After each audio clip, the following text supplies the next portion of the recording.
guys, welcome back to True Crime After Dark. So I hope everyone is having a wonderful evening.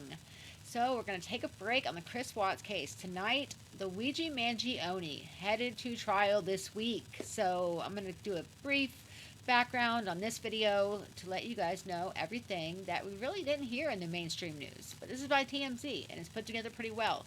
Everything we need to know leading up to this trial. So we're going to cover some of the trial on my channel. So let's get into the video. Before we do, leave a like and subscribe to our channel as we do all things true crime and would love to have you in our community. All right, let's begin. News out of Midtown where a man has been shot on 54th Street. Chilling images capturing the moment the gunman opens fire, killing the CEO of United Healthcare. The NYPD releasing a pair of full-face photos of a person of interest. 26-year-old Luigi Mangione is being held in maximum custody level in a Pennsylvania prison. It was a customer at a Pennsylvania McDonald's who first spotted Luigi Mangione less than a week after the Midtown killing. Oh my God! And Susie, I'm dusty. And insult the intelligence of the American people. Mangione is facing 2 murder cases here, one state, one federal. Accused CEO assassin Luigi Mangione is back in New York City. He was surrounded by cops armed with assault rifles and FBI agents. He was on display for everyone to see in the biggest staged perp walk I've ever seen in my career. There's been so many protests and people just screaming about this case. A lot of people say free Luigi Mangione. They're on his side because of the whole healthcare scams and the premiums cost and everything. But he did take a life. So we have to look at this very seriously. But I don't know. Could he get a fair trial? Do you really think? Let me know in the comments. This is one of the most baffling cases we've ever covered here at TMZ. A privileged young man who, on the surface, was smart, engaging, and charming, becomes a killer. And unlike most targeted murders, he didn't have a personal connection to his victim. Rather, his victim was a symbol of what he says is corporate greed.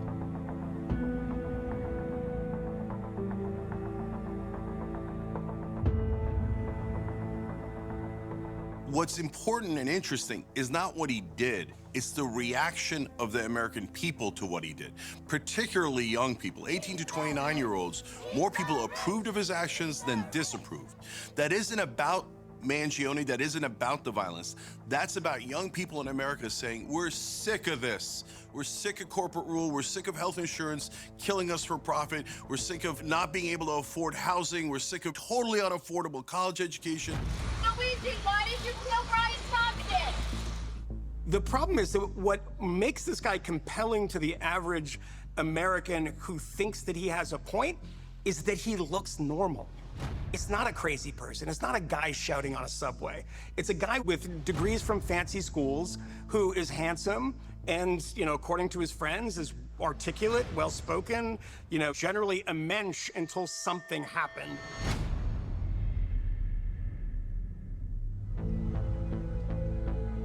I want to say something real quick. I heard, and from a pretty credible source, that he was on some kind of medication, and whatever happened to him, he lost his ability to, basically his manhood. He lost his ability to get an erection from whatever this was, and they wouldn't fix it. And that's why he had the original beef with the CEO of United Healthcare. But that's for you guys to figure out if you want to believe or not, but it's from a pretty credible source. What happened here on this New York street December 4th was a carefully crafted execution dating back well before August. In fact, on August 15th, Mangione had written in his diary, the details are finally coming together. I'm glad in a way that I procrastinated because it allowed me to learn more about United Healthcare. We've learned back in July, Mangione spent a few nights at the Green Tortoise Hostel in San Francisco, where he partied with guests and told them his name was Mark Rosario from New Jersey. He even had a fake ID with that name. He also refused to use credit cards, paying instead with cold cash. By then, Mangione had already ghosted his family and was essentially on the lam, masking his identity. On October 22nd, it was clear Mangione had set his sights on United Healthcare CEO Brian Thompson. He wrote in his diary that he intended to whack the CEO at an investor conference at the Hilton in Midtown Manhattan. Fast forward to November 24th. Anybody else think it's weird that they always have a diary? Just like those weird text messages about Charlie Kirk and his suspect in his murder.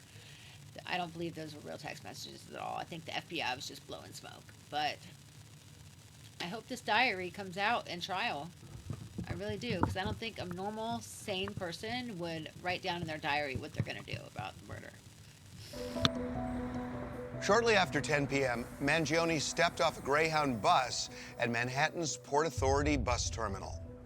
At some point that evening, he cased the Hilton Hotel that you can see here behind me. He knew the United Healthcare Investor Conference would be taking place here in a week and a half, and Thompson would be front and center. Hi, I'm Brian Thompson, CEO of United Healthcare. Our mission and values are focused on helping people live healthier lives and making the health system work better for everyone. For the next 10 nights, he stayed at one of the city's hostels on the Upper West Side, again using a fake ID. He kept his face covered with a mask, except for one fleeting moment when he checked in, pulling it down to smile, flirting with a hostel employee. On the morning of December 4th, Mangione leaves the hostel at around 5:30. At 5:41, about an hour before the shooting, he's captured on video pacing near the Hilton. Shortly after that, Mangione is seen walking to a nearby Starbucks, where he gets a bottle of water and an energy bar before heading back to the hotel. At 6:44, Thompson is walking up the street to the Hilton when Mangione opens fire, shooting him 3 times, killing him. Mangione flees the scene, first on foot, then on a bike. What Luigi did effectively in terms of a plan to escape is how he escaped in a very unconventional, almost nonchalant fashion, as opposed to what you typically might see in a Hollywood movie where somebody's screeching away in a fast car, and obviously that's an easy target for law enforcement to identify, but he got on a bicycle and biked away and blended in with the millions of people in Manhattan. Back at the murder scene, police find 3 bullet shell casings with the words deny, defend, and depose printed on them. Words similar to the title of a book about the insurance industry called Delay, Deny, Defend. These are sayings about insurance company practices of trying to find ways out of paying on claims that they are disputing. Mangione is captured on various surveillance cameras until about 7:30 in the morning, when he's seen entering a Manhattan bus terminal, but never exiting. We have him in a taxi cab, and the taxi cab takes him up to 178th Street and Broadway, which, as we know, is a Port Authority bus center. Those buses are interstate buses. That's why we believe he may have left New York City. Authorities released several surveillance photos of the suspect, and for the next 5 days, Mangione is MIA. Then, on December 9th, a McDonald's employee in Altoona, Pennsylvania, calls 911 to report a man in the restaurant matching the description of the suspect. Minutes later, police swarm in and arrest Mangione. Responding officers questioned the suspect, who was acting suspiciously and was carrying multiple fraudulent IDs as well as a U.S. passport. Upon further investigation, officers recovered a firearm on his person as well as a suppressor, both consistent with the weapon used in the murder. I think it's not the story that a lot of people imagined when we first saw this shooting happen. We thought that this was an outsider. We thought that this was someone that had been wronged personally by the system. In fact, he's the type of person that, frankly, could have ended up as the CEO of some healthcare or health tech company. Luigi had ironically, all of the ingredients to succeed in this system, and yet he still turned against it. Mangione is now in federal custody, facing charges that could bring the death penalty. But he might very well still be a free man if it hadn't been for a series of mistakes that helped authorities nab him.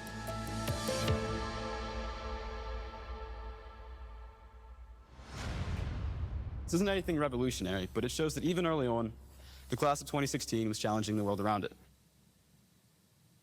Having great ideas, however, isn't enough to innovate. There is no doubt Luigi Mangione is a smart guy, well-educated, well-spoken, voracious reader. But for a smart guy, he made some rookie mistakes that led to his capture. I found it astonishing that he really kept much of his face covered while he was in New York before the murder for 10 days. And then he pulls his mask down to flirt with a woman. It stunned me that he did that. One of the things we definitely have to take into consideration is that Luigi probably had some mental health issues, right? So he's not going to think as a quote-unquote normal person.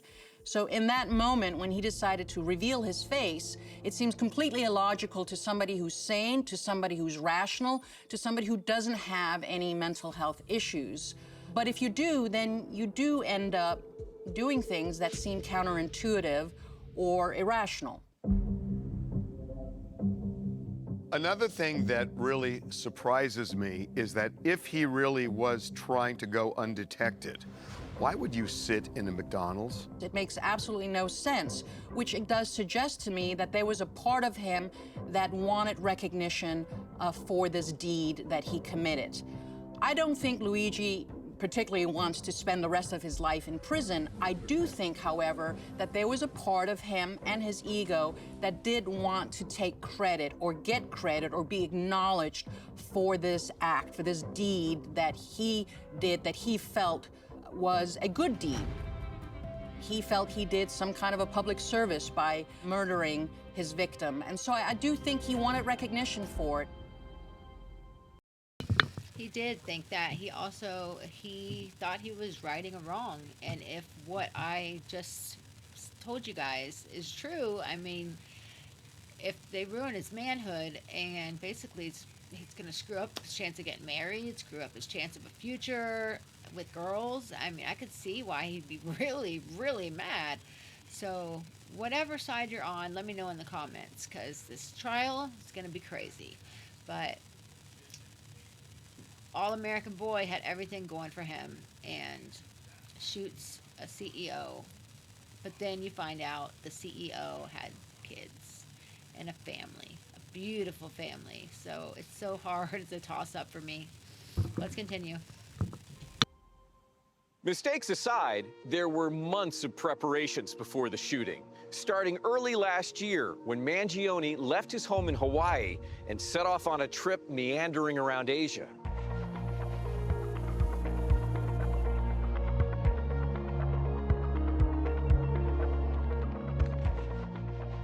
I'm Paul, and I met Luigi on vacation in Thailand at the end of March, and we traveled together for 1.5 weeks on a road trip to Bangkok. And I'm Max. I met Luigi also in Thailand on vacation. Is there anything you can think of, looking back, that now kind of makes the light bulb go off on what he is alleged to have done? From what I can say, like, he went to a shooting range in Thailand. That's something like we can tell. Like the day we went to the beach, he was at the shooting range before that. Tell me what he said about it. It was expensive. Yeah. That's what he told us. He talked to you about a book by an author in India. Did he talk about that? He told us like he financed the book and bought like 400 copies of it, which is like pretty abnormal to do that, but he bought them online, so like he more like supported the author. And he told us like that he printed a copy of the book, made his annotations on the book, and met the guy in India. We obviously like was like, why are you buying 400 books? Who does that?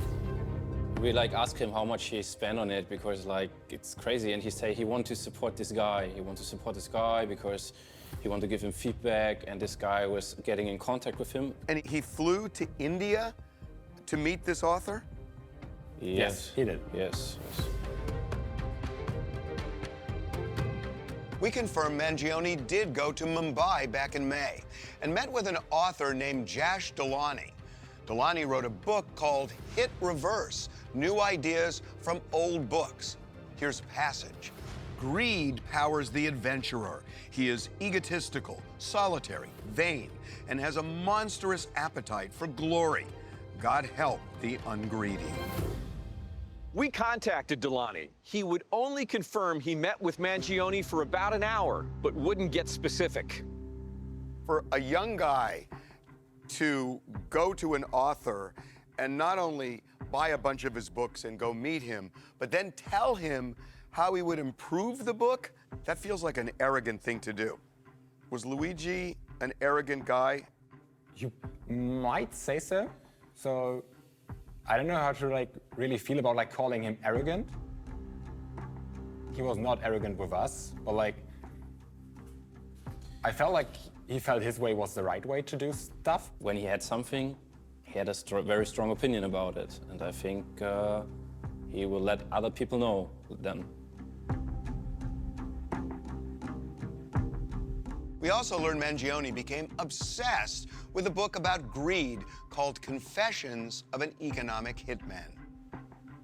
Seems to me your book aligns with the notion of corporate greed and why people are so angry. Is that fair? Yeah, that's fair, but we've all kind of bought into that the goal of corporations is to maximize short-term profits, regardless of the social and environmental costs. But it is very much driven by greed, and today they're seeing that Elon Musk just broke the $400 billion barrier. You know, who needs that kind of money? Does it worry you that your book is so powerful that it could drive someone to kill? It would certainly bother me if I thought my book had played a role in him assassinating an individual. I certainly in no way condone violence, but I think that we have to speak the truth, and if that drives certain people to do one thing or certain people to do another thing, I don't have any control over that. Yes, keep on speaking the truth, man. That's all that we need to do. Speak the truth. The truth will prevail, always. So why would such a privileged, wealthy young man be so obsessed and enraged by corporate greed? And what caused him to channel that anger into murder? I wonder if they're gonna say it. I feel like this is gonna be challenging. Yeah, 10 pennies seems kind of, basic. So we also have a blindfold. It's widely assumed Mangione killed United Healthcare CEO Brian Thompson because of his own personal frustration with the healthcare system. But that's simply not the case. Most times when somebody kills like this, it's because there is a personal relationship, there is a vendetta, there's a hatred for a group of people. In Luigi's case, this is unique, that he had this fixation on corporate America. And completely outgussed and insult the intelligence of the American people and lived experience. Fact is, somewhere along the way, Mangione became enraged over corporate greed. Healthcare was just a symbol of it, because as he wrote in his diary, it checks all boxes. It's because everybody has a story. Either you've been impacted, you've had a problem getting coverage, or you certainly know someone who has. And so we're all within a degree of separation from the problems of this system. And frankly, nobody's happy. The Luigi Mangione shooting is not just about healthcare. It is about crimes against humanity that are happening at the highest level in boardrooms. There's no question that the country is sick of corporate rule, and we do live under corporate rule. We now have complete corruption in America. Everyone hates what's going on in the country, which is corporations lording over all of us. Listen, I get it. CEOs have stressful jobs, but can anybody tell me in what world it makes sense to pay them 3,700 times more than the people who are actually doing the work that makes them the money? I mean, there is a deep dissatisfaction with institutions in this country, and we see that on every side of the political debate. It's a rare thing that, I mean, you see it in the 1960s a little bit where people get violent, but, you know, that was because they were dissatisfied with the Vietnam War or something. It's a new thing or kind of a recent thing that people respond to a dissatisfaction with institutions with violence.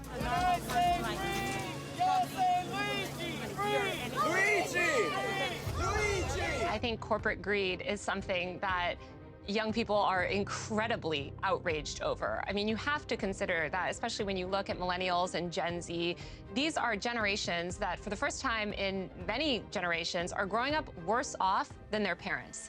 They are struggling financially, wealth disparity is skyrocketing, and they're looking around and they're seeing billionaires, they're seeing rich people, and they're seeing these CEOs make off like bandits. And so I think there is a lot of justified anger at the inequality in the system right now. I don't understand that, because when I was growing up, there may not have been billionaires, but there were Rockefellers, and they were the equivalent of billionaires in my world. And that became aspirational, not outrageous. What changed? It wasn't quite as extreme as somebody like Elon Musk, right? Jeff Bezos. We're talking about people that have amassed a level of wealth that is quite incomprehensible, I think, to a lot of people. I think also the dynamics of things changed. Back in that day, Harvey, you didn't have access to social media. You weren't being bombarded with other people's lives 24/7. I think there's a hopelessness in the system where a lot of people feel that no matter how hard they work, the system is stacked against them.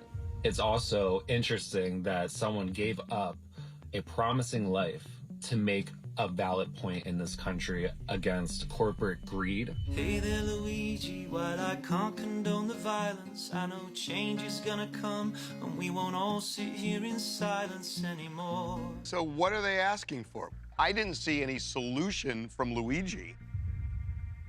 We do not want, you know, every single person, you know, get all this. Let's not just round up all the CEOs and shoot them because they'll just be replaced by new CEOs. It's not going to fix the system. Well, that's not, but that's not the reason that you want to avoid shooting somebody. You want to avoid shooting somebody because first of all, it's we murder. want to avoid shooting someone because we do not want to condone murder throughout widespread society. If people felt represented by elected officials, they wouldn't feel like they have to work outside the system.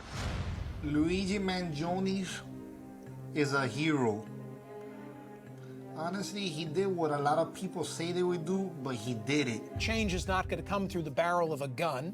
Change is only going to come when we sort of free up the politicians to do right by the people and not be beholden to lobbyists. Luigi Mangione, this whole corporate capitalist takedown is just, oh my God.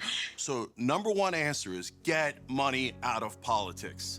As long as they take legalized bribes, all of our politicians will serve corporations who buy them lock, stock, and barrel. And now the right-wing populists agree, the left-wing populists agree, over 90% of the country agrees. But our politicians will not do it because they got in power through this intense corruption. It's an oligarchy. We live in an oligarchy. Stop defending the people who would let you die if it lines their pockets. The danger in the country is people are pissed. They're super mad.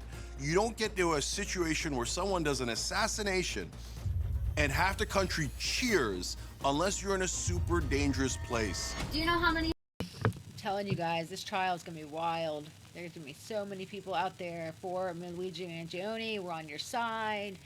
And then at the same time, you're going to have the family of Brian, the CEO. Oh, they're going to have to see all this. I feel so bad for the family. I really do. But you guys let me know what you think. Times I've cried with and for patients in the 10 years I've been doing my job because they couldn't receive the care that they need. Boo who? I'll see you in hell, Brian. RJ, in hindsight now, is there any... You guys see? She just said couldn't get the care they needed. I'm pretty sure that's what she's talking about. anything about Luigi that makes you say, oh, okay, I could believe that he did this? Is there anything looking back? The exact opposite. It's completely unimaginable. You know, we cooked meals together. We would go do workouts together. He was a great leader of our conversations at book club. He was the kind of person that was, you know, positive, He was the kind of person that you looked forward to spending time with and you were grateful to have in your life. He was the exact opposite extreme of somebody that would be an assassin.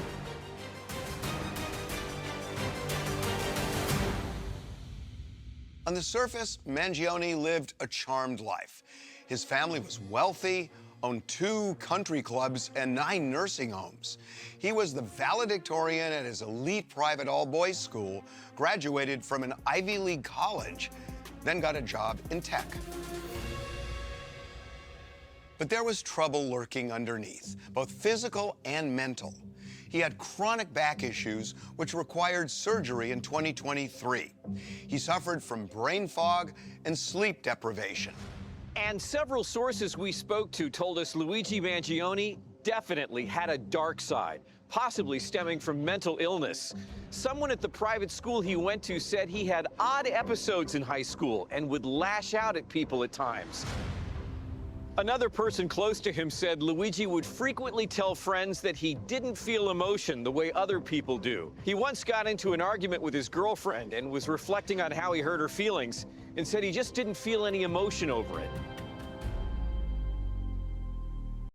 Now, come on, that's so normal. That's a typical man for you, male man, whatever. That's they don't really feel emotion like women do at all. So I don't know why that's a big surprise. In the months before the shooting, Mangione ghosted his family and friends as his anger with corporate greed festered. Do you have any sense of what might have Wonder led why. to him at that point distancing himself from his family and friends?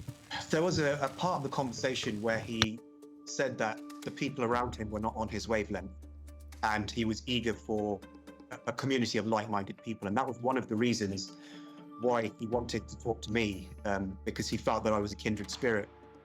And he just said that the people around him, he couldn't really talk to them because, like, he said that they were on a different wavelength. As for Mangione's family, they've been radio silent. The reason? We're told they knew something was amiss, possibly for years. Mangione had ghosted his family. His mom had not heard from him for 140 days. Last November, after Mangione had been off the grid for months, his mother filed a missing persons report in San Francisco where she believed he was living. When a photo of the suspect in the CEO shooting was released, a San Francisco detective noticed a striking resemblance and reached out to her. They had a conversation where she didn't indicate that it was her son in the photograph, but she said it might be something that she could see him doing. I think that is very, very revealing for a mother to respond like that. I mean, not that as a parent you should unconditionally protect your child if they've committed a heinous crime. I can't sit here and diagnose him, but, you know, based on everything that we know so far, it's highly likely that he does suffer some kind of mental disorders, and she knew that. Man, he had the back surgery, and I'm telling you, it made him pretty much impotent. So who wouldn't be so pissed off? I mean, in a man's eyes, a young man, 20-something years old, you're looking at your life and being like, what's it for now? And they won't cover my stuff. So that's, I don't know. That's my opinion, but we're going to get into it. And in that sense, she kind of just threw him under the bus. So now, Luigi Mangione is in the fight of his life, literally. He faces multiple state and federal charges. Maximum penalty on the federal charges, death. He's a young man, and he is being treated like a human ping pong ball between two warring jurisdictions here. Before she was hired, Mangione's attorney, Karen Friedman Agnifilo, signaled what she believed was his best defense. There might be a not guilty by reason of insanity defense that they're going to be thinking about, because the evidence is going to be so overwhelming that he did what he did. But proving that could be an uphill battle. My name is George Parnham. I represented Andrea Yates, who was charged with the deaths of her 5 children by drowning. She was acquitted by reason of insanity. Somebody like Luigi might think what he is doing is right and even righteous, But that doesn't mean he doesn't know the difference between right and wrong. That is correct, and it's obviously two different standards. But in Luigi's situation, if he truly believed that he was doing the right thing, and that can be proven, then that's the defense of insanity. If there's any evidence to show that he tried to do things to quote unquote get away, then that would establish that he knew what he was doing was wrong, was a crime, was criminal, and then the insanity defense no longer works. If somebody is a sociopath, that doesn't necessarily mean they're insane, does it? No, but it goes a long way. I would imagine a jury would think that it's hard to kind of go through life being successful and being sane, and also he doesn't look like a crazy person. He's had all the privileges in the world, and he has an ideology that is kind of sick and perverted and ended up with a guy in Midtown Manhattan getting shot in the back. What do you guys think of Luigi Mangione? Woo! Oh, zoom in. Look at that. Oh, he's so hot.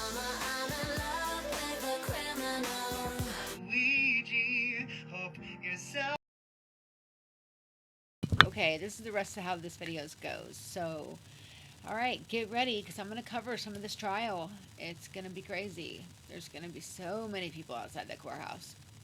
So many people want to see him go free. You guys let me know what you think in the comments. What you think is going to happen. Do we really want to put someone to death row? The first person that really stuck up for the lower income people in America that are having problems with these healthcare, the elderly, the lower income, people that really need healthcare. I mean, if he did think he was doing the right thing, maybe he'll get off. I don't know. But we're going to follow it. Also, I got memberships up. So I'll be putting some stuff out for just members only until maybe a couple days, and then I'll put them out. But join, that would be awesome. And also, I'm working on some merch for the channel. And I got a couple more to make. So if anybody has any ideas or any cool t-shirt, logo, brand ideas that you guys would like to see or would like to purchase, let me know and I will have them made. But I'm going to go for now. Have a good night. I will see you guys tomorrow. Stay safe and take care of each other. Bye.